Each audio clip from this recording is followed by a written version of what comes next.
Welcome in everybody to episode 16 of Midweek Meetings. This week, I am riding solo on this episode. I am KnockdownNico. My co-host Pressix, he's on vacation, so he will not be joining us today. So we're going to be riding this episode solo. Does not matter though. We're going to be going over the usual stuff. Going to recap some games to start off with. Then we're going to move on to some headlines. Some big headlines this week. Some big injuries this week that we will cover as well. Then I'm going to move on to my week 16 predictions. Finish that up with some auto lock for this week's games and end off with some fantasy football. So it might be, a little bit of a shorter episode, but here we are. And this is how we're going to roll with it today. I appreciate everyone who's tuning in, listening, whether it's live or over on YouTube. I appreciate you guys, but we're going to start off with recapping the games. The first game I want to recap is Commanders at New Orleans. And not necessarily because of this game. Jake Haener played pretty bad this game. Spencer Rattler actually came in, almost mounted a comeback in the fourth quarter, but I want to focus on the officiating this game. They just messed up. The officiating messed up. If you were watching the end of that game, they stopped the play clock. Someone on the sideline, stopped the play clock as they were moving the chains. Pretty much gave the gave the Saints 8 seconds on the clock, which allowed them to pretty much get a touchdown right as the timer hit 0. They obviously went for 2, did not convert on that. If they did, probably would be super, super more controversial. But yeah, they just messed up. The refs messed up. The chain gang messed up. I think it's inexcusable, especially in a thing like that. I'm not even talking about it on the betting side, which it did mess up some bets. It messed up the Washington spread. It didn't necessarily mess up the over-under too much because it was going to be under 44 anyway. But it messed up the money line for New Orleans as well. So, it was just a big mess up. Hopefully it doesn't happen again. We've seen some pretty bad officiating this year. But this one, for more of a clock management thing, it definitely affected, some aspects of the game. It almost cost the Commanders a win. So that is not good. Not good at all. Next game I want to recap.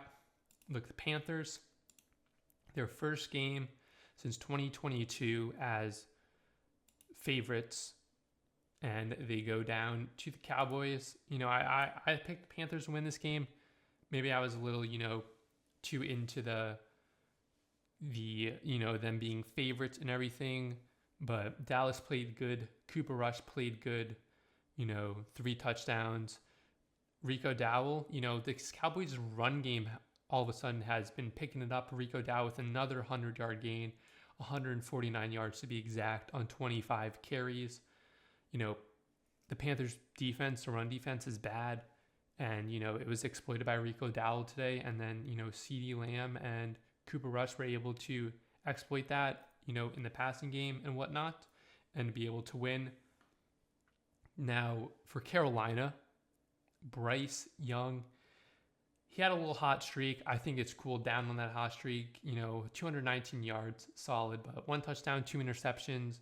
The run game didn't really do anything. Chuba Hubbard only had 32 yards on the ground today, or when they played. So, not looking too good.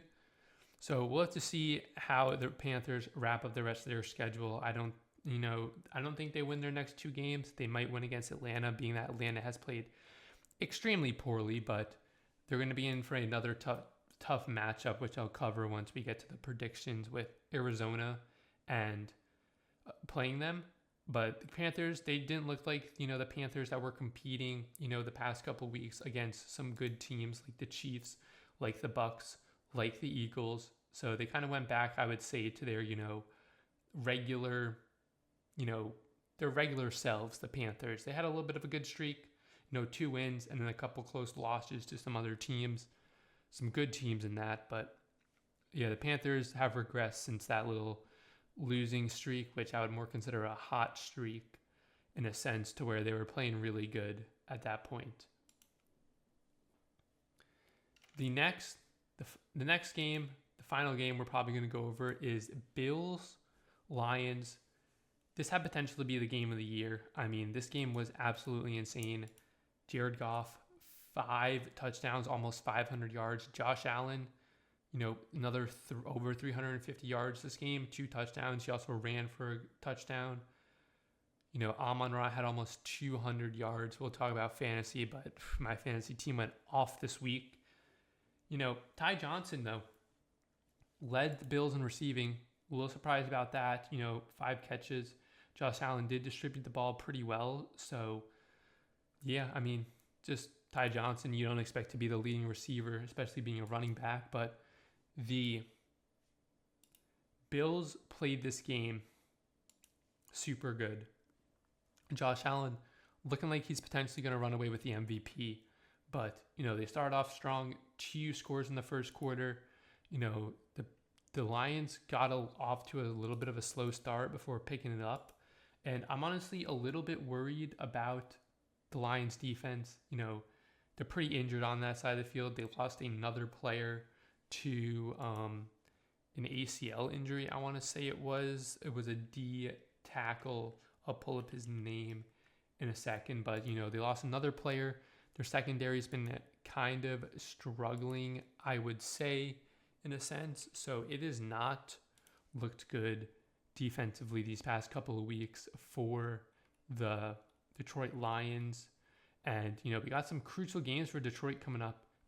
They gave up 48 points this game. They gave up 31 points against Green Bay. And those games were both at home. And they still have to play Minnesota. So I'm definitely a little worried about the Lions defense, I will say. We expected it to be good. It's been slacking a little bit. James Cook had over 100 yards this game as well. So, yeah, I mean, I'm not worried about the Lions offense at all. I'm worried about their defense. Can they close out the regular season strong? Can they get through the playoffs strong? Because if, this offense can score any given time, but if the defense is letting up, Cincinnati Bengals type numbers, and even though they can score, it's just not going to be good at all.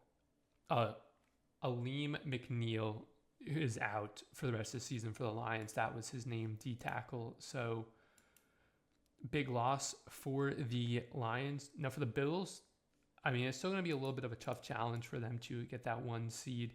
They're 2 games back of Kansas City. We'll talk about Kansas City in a little bit as well, but their schedule looking pretty winnable. They play the Patriots twice, and then they play the Jets as well, who they beat earlier, 20-23, and that was in New York, as in MetLife Stadium. So they're playing the other Jets game at Buffalo. That should help out a lot. They're going to need a little help, though, if they want to go ahead and win this. They were in the division, but they're going to need a little bit of help if they want to go ahead and clinch that first spot in the AFC for the playoffs. It's going to be very tough for them, especially with Kansas City only having 1 loss. So they do the tiebreaker, but Kansas City needs to lose 2 games in order for the Bills to essentially be the first seed in the AFC. Those are all the games we're going to recap for today. There were some pretty exciting ones, some routes, some boring ones, standard football, but let's go ahead. We are going to move on to some headlines. We got some injuries we're going to go over. The first one, obviously, you definitely saw if you were on social media anywhere. Grant DeBoe's injury, pretty scary hit right there. Tua throwing a hospital ball, pretty much. Not pretty much. It was a hospital ball, but yeah, I mean, it's just unfortunate. There hasn't been too much information recently on, how he's doing, besides from the last article that I saw was, he's got movement in his outer extremities and stuff, but that was an extremely scary hit. I don't think this hit from Bullock was, dirty. In my opinion, from Kalen Bullock, I don't think this was a dirty hit compared to, the Aziz Al-Shaair hit on Trevor Lawrence. I don't think this was a dirty hit, in my opinion.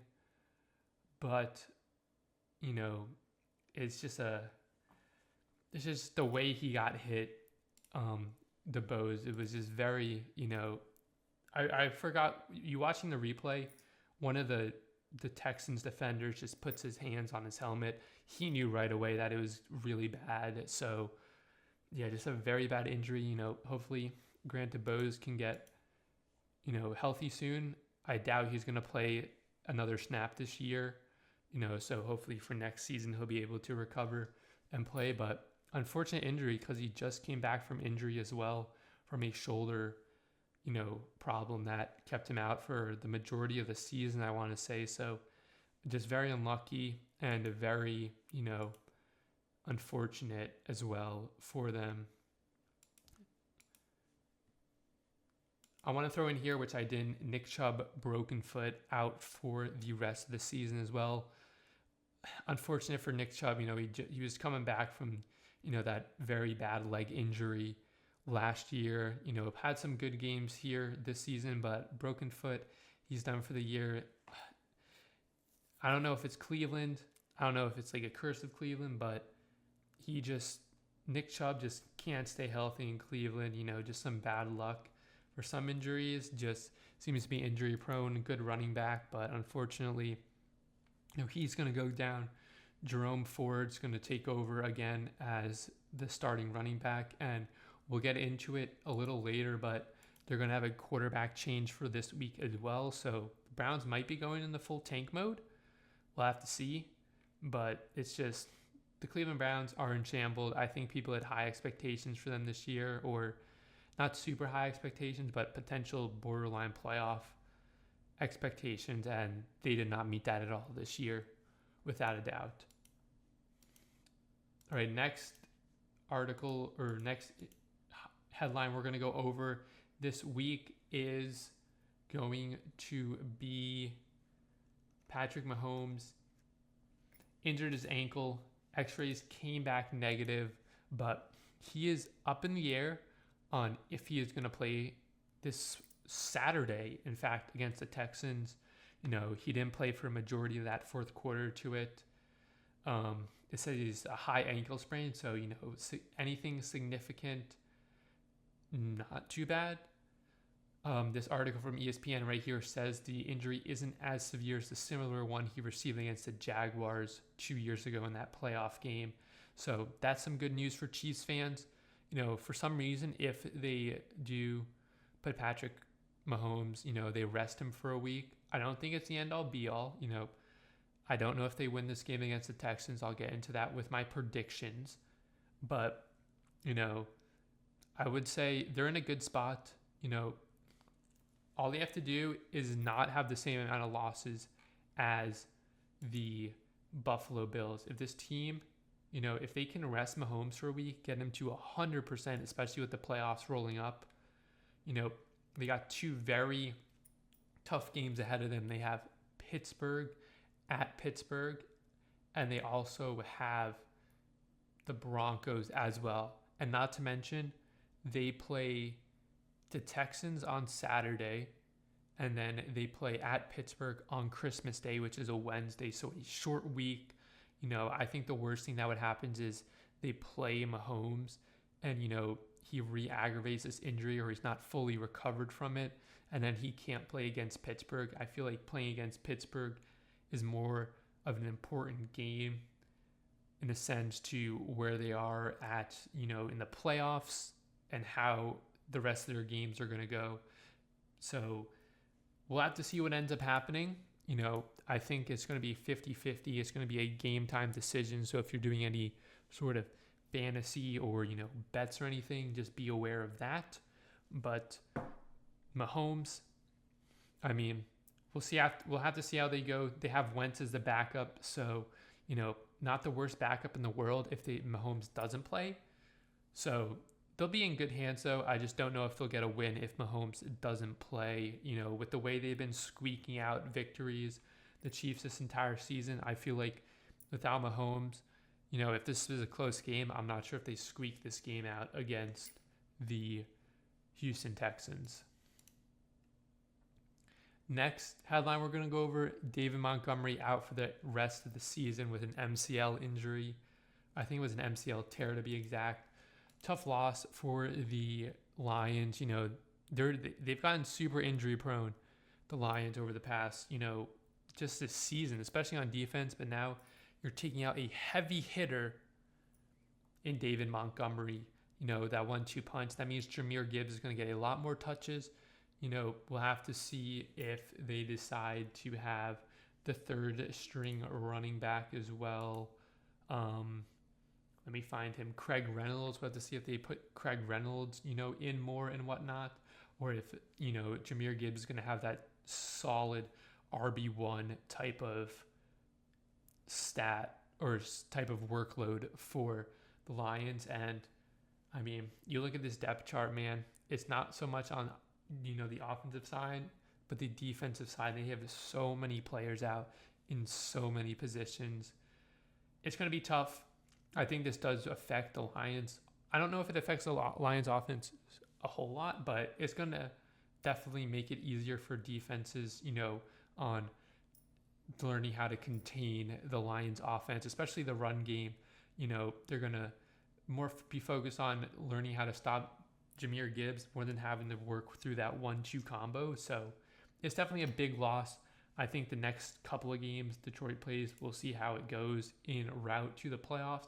They play Chicago, and they play San Francisco, and then they play Minnesota at the end of the season. So I think after this San Francisco game, you will find a good, spot on how this run game is with Jahmyr Gibbs at the RB1. So we will see how everything goes from there on out.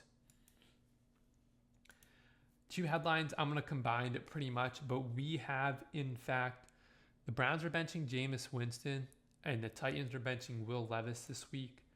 The Jameis one, I think the Browns are full tanking. I'm not going to lie. I know Jameis turned the ball over a lot. He threw 3 interceptions against the Chiefs, but I think Jameis Winston still gives this team a better shot to win than Dorian Thompson-Robinson. Because if you remember, at the beginning of the season or after Deshaun Watson got hurt, Dorian Thompson-Robinson had the starting job, and he essentially lost it to Jameis Winston, or got injured, kind of, and then lost it to Jameis Winston. But look, I think Jameis gives this team the best chance to win. Obviously, they're not really doing too good. They're like only 2-5 with Jameis, but looking at the rest of this Cleveland Browns schedule, they're probably going to tank it. I don't see why they wouldn't. They're playing Cincinnati. They'll probably lose that game. They play Miami, and then they also play Baltimore at the end of the season. So, yeah, I think they're going full tank mode with this move. Like I said, I think Jameis gives them the best shot to win a game, but I'm curious to see how Dorian Thompson-Robinson is going to do in this Brown system. I'm worried about the workload, especially fantasy-wise for Jerry Jeudy, even Jerome Ford, but Jerry Jeudy and Javen Njoku. I'm really curious to see, how this is going to affect their play, or at least from a fantasy side as well. I'm expecting less volume from them in just total, because when Dorian Thompson-Robinson played, we've seen it. The Browns didn't really, weren't able to move the ball as much as with Jameis. So I just don't know what this is going to come out to, and we'll have to see how this ends up going. And moving on to the Will Levis part, Will Levis been up and down all year. He gets benched this game. He throws 3 interceptions. He gets benched. Mason Rudolph comes in. They almost win this game somehow. I think he threw a pick 6 as well, Will Levis. So they almost win this game against the Bengals. Come from behind. but too little, too late. Mason Rudolph, 21 of 26, 2 touchdowns, an interception. Could be better, could be worse, but I think this is going to help the Titans. We've seen Mason Rudolph start a couple games as well, but I think Mason Rudolph for the end of the season is going to give the best chance for the Titans to win, especially against the Colts and the Jaguars. So, yeah, tough break for Will Levis. He's been up and down. We've seen that inconsistency when he played in Kentucky. So, Titans fans, what do you guys think of this situation? But I think, potentially maybe they go draft a quarterback this year, or maybe they get one in free agency. I don't know. I feel like the quarterback is kind of like Cleveland. It's just a revolving door as of right now. Not really sure who the, set starter is. Like 1 week they play good, 1 week they play bad. The quote unquote backup starts the week, they do good, then they do bad. And it's just this kind of revolving door, which is not good for, the NFL. And we'll just have to see what happens. But we'll see how Mason Rudolph does. He played good against the Bengals. Obviously, it's the Bengals defense. But, hey, we'll see how they do against the Colts this week. Those are the main headlines that we're going to go over this week. Just going to make sure there's not any significant other ones before we move on to our predictions. Looks like Kirk Cousins is going to start as well. We've seen the struggles Kirk Cousins has had. Looks like he's going to start this week against, I forgot who they're playing, but whoever the Falcons are playing, looks like Kirk Cousins is going to start. They're playing the Giants. So we'll have to see how that goes as well. Also, Tim Boyle starting. Forgot to mention this. Tim Boyle is starting against the Falcons this week. Tommy DeVito out with a concussion. Drew Lock still battling a leg or a knee injury or an ankle injury. So he's probably going to be like the emergency quarterback for them. But yeah, a lot of quarterback changes, especially for teams that aren't doing good at the end of this season, man. That is crazy. We're going to move on to, though, now, Week 16 predictions. Let me pull them up. I think I went 12-4 this week, if I'm not mistaken. Let me see. Yeah, I went 12-4 last week. I'm 142-82 on the season so far. We're going to start off with Thursday Night Football. Broncos at Chargers. I'm taking the Broncos with this matchup. I think it's going to be a close game. The last time these two teams met, it was the Chargers coming out with a win over Denver. That was at the beginning of the season in Denver. Bo Nix, 2 touchdowns, 1 interception. J.K. Dobbins almost had 100 yards this game. They don't have J.K. Dobbins anymore. And I've said it before, if this team can't get the run game going, the Chargers offense just overall struggles as well. I'm not sure, Ladd McConkey should be a threat, but the rest of it, I'm not really sure how they're going to do. And, the Broncos, Bo Nix just doesn't need to turn the football over. They win this game. It's simple as that. We saw the Chargers drop. They got put 40 on them by the Bucs. They had no run game whatsoever. They only amassed 32 total yards on the ground. So I said it before, the Bucs win, or the Broncos winning this game is going to come down to not turning the ball over and also stopping the run. No run game for the Chargers. They're going to struggle, even though they have Justin Herbert. I'm taking the Broncos. Up next, we have one of our 2 Saturday games. Houston at Kansas City. I'm taking the Texans, but I may switch this depending if Mahomes plays or not.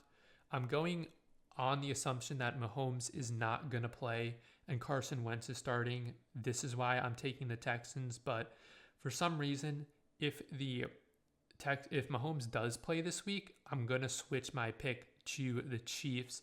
It's in Arrowhead. I think that they're gonna win this game somehow with Mahomes. But even though it's at Arrowhead, if Mahomes doesn't play, I'm taking the Texans. I just think, essentially a backup quarterback in Carson Wentz, a couple mistakes maybe. The Texans hopefully are going to play smart football, but this game, in my opinion, is going to fully come down to who's starting for the Chiefs. That's going to depend on if the Texans win or lose this game. Our second Saturday game is Pittsburgh at Baltimore. I'm taking the Ravens here. The Steelers did not look good last week against the Eagles. Russell Wilson struggled. The run game struggled. I don't even know how many. They had 56 yards on the ground, and they only had 128 passing yards from Russell Wilson. They struggled mightily against the Eagles defense, and they're facing a Ravens team that they won against by 2 points in Pittsburgh. This time it's in Baltimore. I think they split this series, and it's going to be a close game. It's going to be a tough game, but I think Baltimore's going to squeak this one out, and they're going to be tied atop the AFC North. And then it's going to come down to who knows what. Maybe Pittsburgh drops another game. Maybe Baltimore drops another game. This is going to be a very close divisional win for the Ravens. And, this might be how they end up going to win this game, or not even this game, but how they go ahead and win the division. So we will have to see what happens. Up next is Cleveland at Cincinnati. I'm taking the Bengals, even though their defense is really bad. I don't see Dorian Thompson-Robinson doing a lot. He hasn't proven that he can really do a whole lot with the Browns offense in his previous starts. Last time these two teams played, they only won by 7, the Bengals, but they held the Browns to 14 points. Joe Burrow, solid numbers. Jamar Chase, kind of quiet that game. So we'll have to see how it goes. But Joe Burrow only threw 180 yards the last time they matched up. But I think, Jamar Chase did 55, my bad. But I think Jamar Chase, they're going to go ahead, win this game, put this game away pretty easily. This Browns offense is going to struggle, and it's not going to look good. Dorian Thompson-Robinson did play in this game as well. I think this was a game that Deshaun Watson got hurt. Jameis Winston also played in this game as well, but Dorian Thompson-Robinson was 11 for 24 for 82 yards, only 3.4 yards per attempt, or on average. So not really super good stats, especially throwing the ball downfield. So I think it's going to be a pretty easy win for the Bengals, though. Up next, we have New York Giants at Atlanta. I'm taking the Falcons here, although I don't like either of these teams in the matchup. We'll see how Tim Boyle does, for the Giants. See if he can be the better quarterback than what they've had for pretty much this entire season. He did come in at the end of this game for Tommy DeVito, or like midway through. He was 12 of 24, 123 yards, a touchdown, an interception. Atlanta hasn't been playing good. Maybe this is the game where Penix starts, or Penix comes in during the middle of this game. Kirk Cousins thrown like 1 touchdown and 8 interceptions in the past 4 games. Not good at all. But this is going to be, I think, on paper, this Atlanta team's better. And I think that's going to be the difference. I really don't know where to go with this Giants team. How are they going to look under Tim Boyle?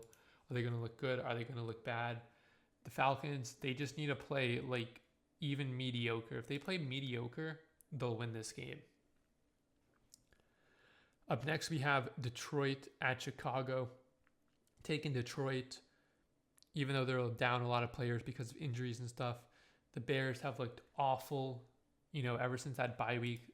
The Bears offense has struggled. The Bears have had one of the worst defenses since coming back from the bye week. It seems every time this team plays these past couple of weeks, even if they can get the game close, they start off super slow in the first half, not a whole lot of yards, sometimes close to no yards. And in the second half, they start picking it up, but it always seems too little, too late. Detroit They won this game on Thanksgiving 20-23. They almost choked this game away, but this game, they're just not going to be close to choking this game away. The Lions are going to win this game very easily, in my opinion. Up next, we have Tennessee at Indianapolis. I am taking the Titans. This might be a little bit of a quote-unquote upset, but I think this team has the ability to win against Mason Rudolph, or with Mason Rudolph at the helm. The Colts, they just played Denver. They only had 13 points. Depends what version of Anthony Richardson we see, I think, as well. He had 172 yards last week and 2 interceptions. Not the best, but we'll have to see how the Colts do. The last time these two teams played, they won by 3 points, but they also had Joe Flacco playing. So who knows? We'll have to see how Anthony Richardson does against this team. Outside of a couple games, this team has been pretty solid defensively, not giving up a whole lot of passing yards, not giving up a whole lot of rushing yards at time. I think Jonathan Taylor is going to have a big game, is going to need to if this Colts want to win this game, but I'm not sure, if Jonathan Taylor solely is going to be able to win them this game. And the Titans last week had some explosive plays, and the Colts just always seem to give up some explosive plays.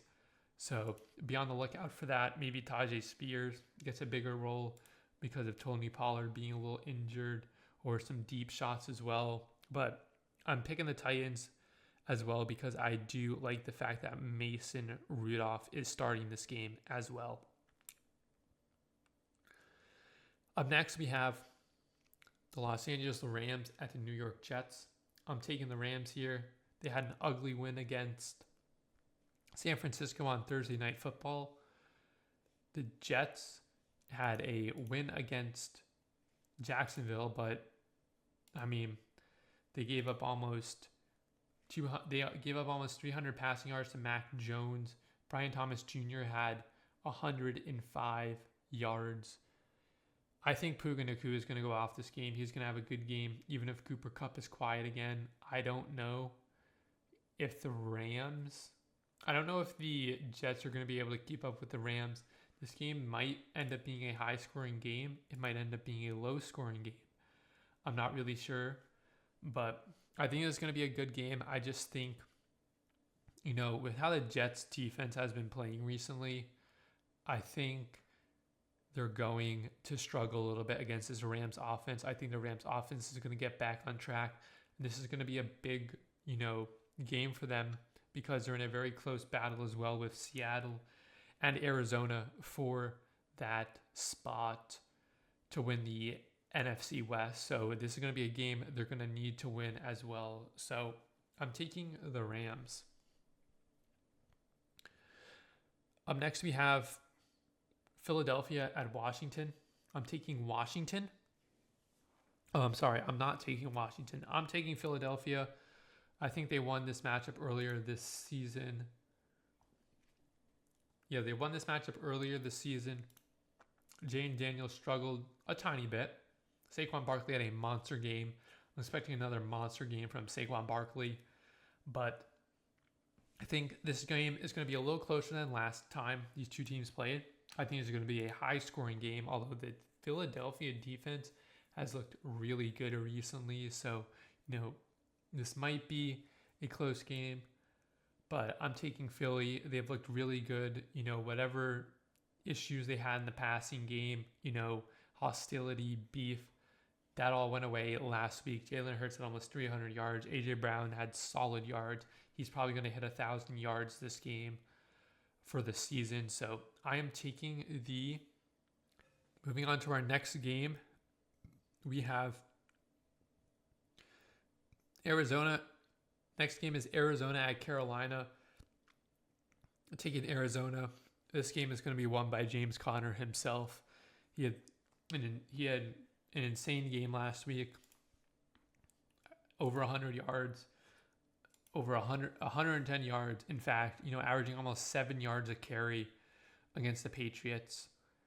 The Panthers have one of the worst rush Panthers have the worst rush defense in the NFL. They gave up almost 150 yards to Rico Dowdle last week.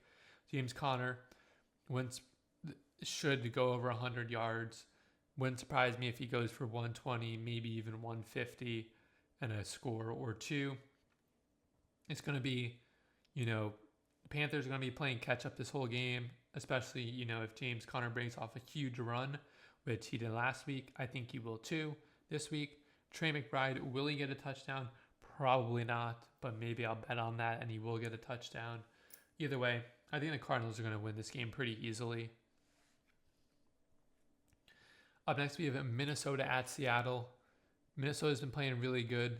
I'm taking them this game. Seattle, I'm not sure if Geno Smith has been playing or not.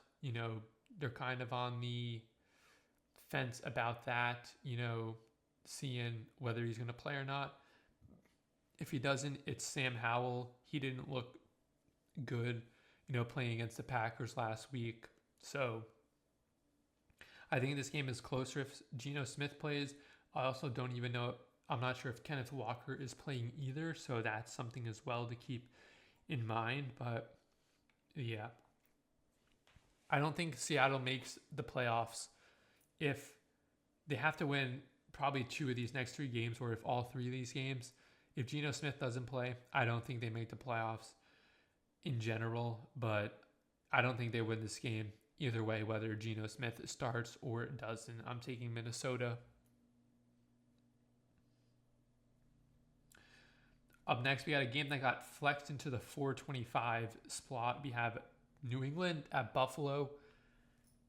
This should be a no-brainer. I'm taking Buffalo. Josh Allen has been on absolute fire like these last couple of games, but the entire season. MVP frontrunner Josh Allen. He's going to get the dub done for the Patriots, against the Patriots. Wouldn't surprise me. I'm not expecting it, but it also wouldn't surprise me if the Bills they're up by so much. They go ahead and put in their backups for part of the fourth quarter. Wouldn't surprise me if that happens. The defense looked a little sketchy against Detroit, but that was an extremely high scoring game. So I am worried about that. They've let up 42 points and 44 points in their past 2 games. I don't think New England is going to put up even half of that. They'll probably put up maybe 20. So it should be a pretty solid win, maybe 2 touchdowns or more win for the Bills. Josh Allen's going to do his thing, probably throw for at least 1, rush for at least 1. Should be a Josh Allen led the game to the win. Up next, we have Jacksonville at Las Vegas. I'm taking Jacksonville. The defense didn't look that good against the Jets, but the offense looked pretty solid against the Jets. They put up 25 points.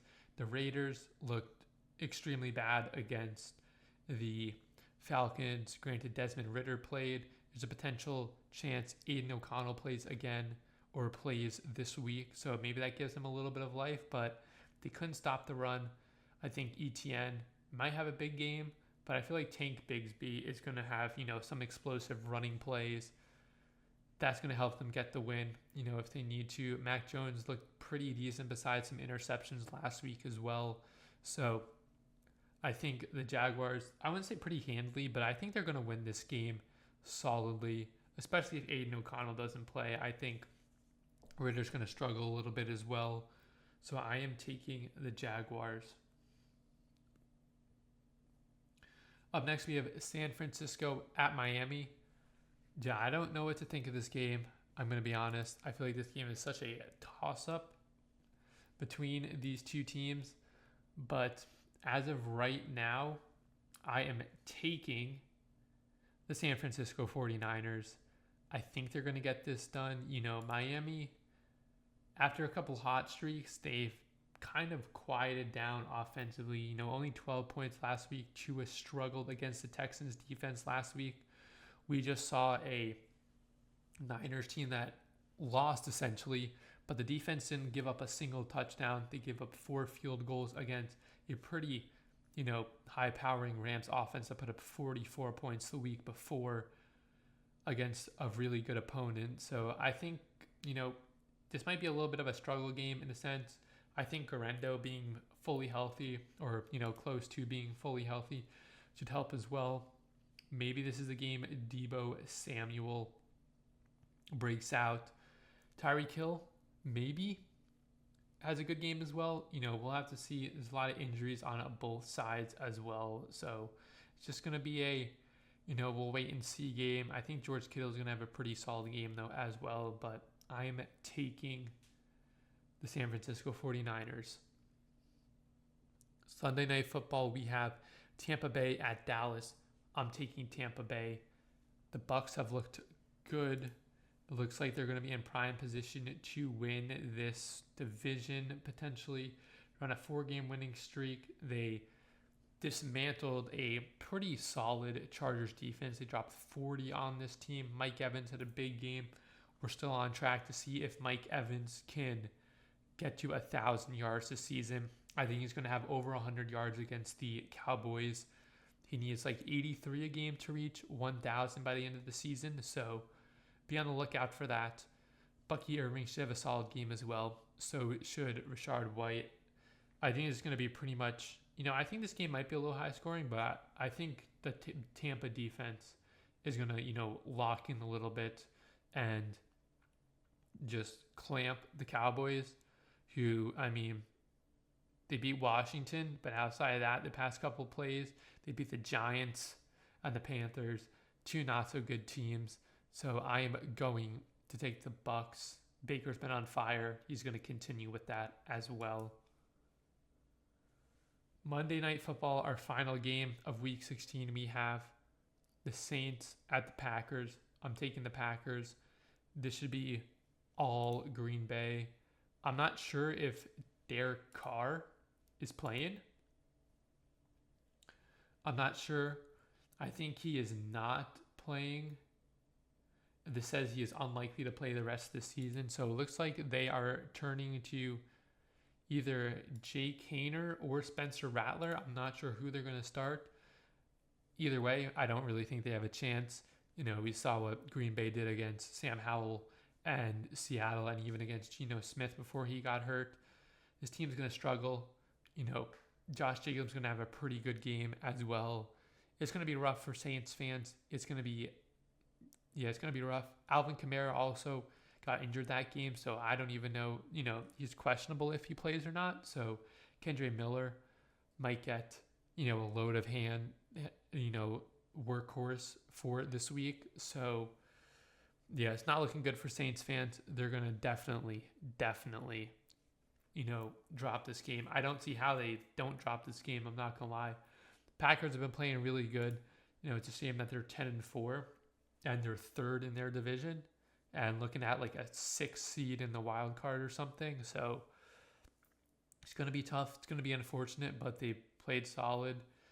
Green Bay, and I think they're going to continue that streak of scoring 30 or more points for the 5th game in a row.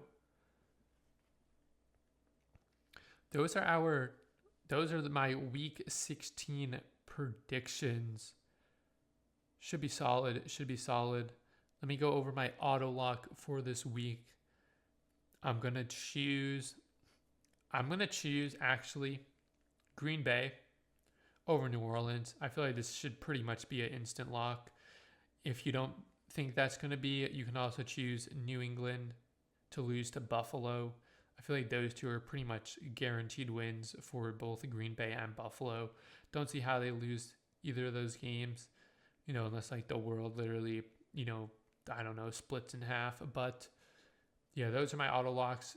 I'm taking Green Bay over New Orleans and Buffalo over New England. Moving on to fantasy football. Fantasy football playoff started. I didn't make the playoffs. Very sad, and you're gonna probably be disappointed as I am once I tell you guys this. But I am playing in the the consolation bracket, the consolation ladder, essentially. My team went off last week. 185 points. Absolutely insane. You want to round that up? I had 185.96. So I essentially had 186 points. I would have been probably over 200. I would have been over 200 if I had played Tyrone Tracy. If I had played Tajay Spears instead of Tyrone Tracy. My bad. Didn't know the Tajay Spears legacy game was coming. But, 40 points from Jared Goff, 30 points from James Conner, 37 from Amon-Ra St. Brown. And, even my other, I had 19 points from the Denver defense, and I had 18 from my kicker, CJ McLaughlin. My opponent, it's a solid day.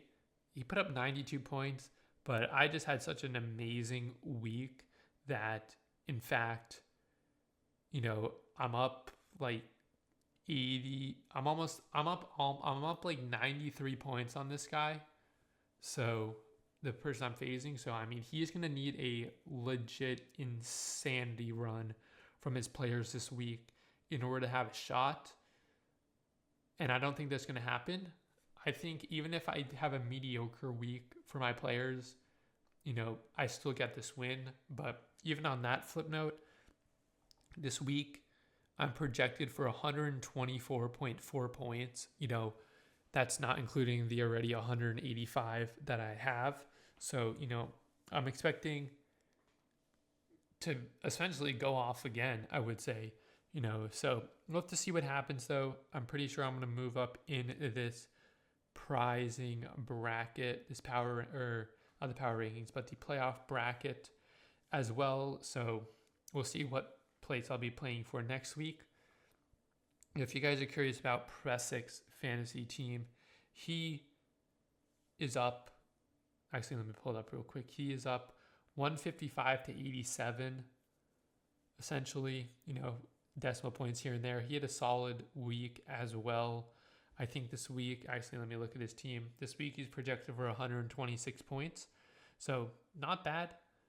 He's the 1 seed facing the 4 seed. So, I think he's pretty much got this week wrapped up, barring, a disaster like mine, like if I were to have one, essentially. But it's going to be close, man. It's going to be a very close playoff run, especially the last 2 weeks. We'll have to see what happens, but I'm looking forward to it. My team finally started to show up. If we look at the schedule, it took my team to pretty much the end of the season to start showing up and consistently scoring 100 points. So, some of those were losses, but come on. My team woke up finally, and, it showed in this first week of the first round of playoffs. That is going to be it, though, guys, for this week's episode of Midweek Meetings. Pressix will be back next week, so we'll have the full show and everything, with both of us. We'll probably do that show on Monday because next week, looking at the schedule, we have a busy schedule. Christmas Eve is on a Tuesday. We've got games on Christmas, which is a Wednesday. We've got games Thursday. We've got games Saturday. It's going to be a very busy week in the NFL for week 17. But for this week, we're getting into Saturday games as well. We got a Thursday game. We got 2 Saturday games. It's going to be exciting. Some big playoff implications on the line as well. Some seeding implications as well, depending on who wins, who loses. It should be exciting. I appreciate everyone who tunes in. If you guys are watching over on YouTube or in the podcast form, make sure you guys subscribe so you don't miss out on future episodes on when they do get released. In fact, if you're watching live, make sure you guys follow me over on twitch.tv/KnockdownNico. We do the episodes live every Tuesday around 7:30 p.m. Eastern Standard Time. Next week's episode we'll probably do on Monday. So if you're seeing this before next week's episode, we will probably be doing next week's episode on Monday. But that is that. Excited for what week 16 holds this week in the NFL. Thank you guys so much for tuning in. Thank you guys so much for watching. And I will see you guys at the end of week 16. Peace out.